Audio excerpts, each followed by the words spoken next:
There's a famous 2008 study in which monkeys were placed in glass cages side by side and prompted with the simple task of handing the scientists a pebble. In exchange for correctly following instructions, one of the monkeys was handed a cucumber as a reward, which she was perfectly happy to accept until she noticed that the other monkey received a grape, i.e. a sweeter, yummier treat.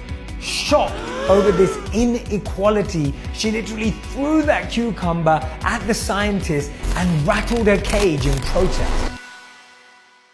As Theodore Roosevelt once wisely said, comparison really is the thief of joy. And yet it feels impossible to avoid.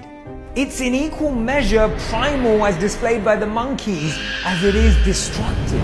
It's that controversial fire that ignites conversations everywhere from YouTube comments to Instagram comments about relationships, careers, online dating through to body image. From the size of our bank balances, to the size of our cars, to the size of our homes, to the length of our resumes. It seems like we're addicted to comparison, and it's just not good for us.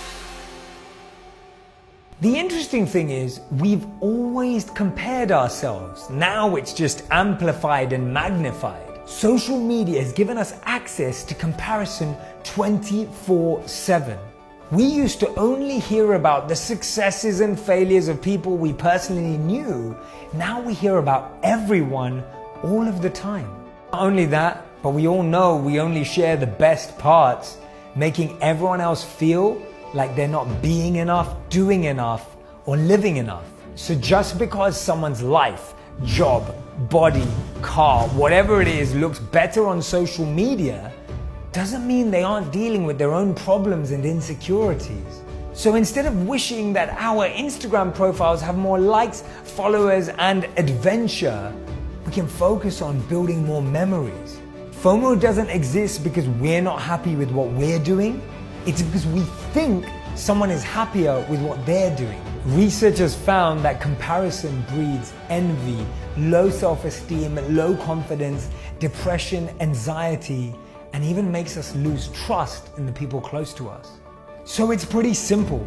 Unfollow the accounts that don't make you feel good. Spend less time on apps and your devices. Don't wake up and go to sleep with the phone in your hand.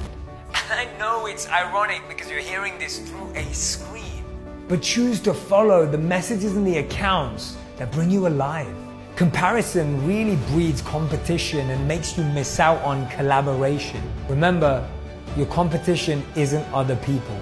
Your competition is your procrastination, your ego, the unhealthy food you're consuming, the knowledge you neglect, the negative behavior you're nurturing, and the lack of creativity.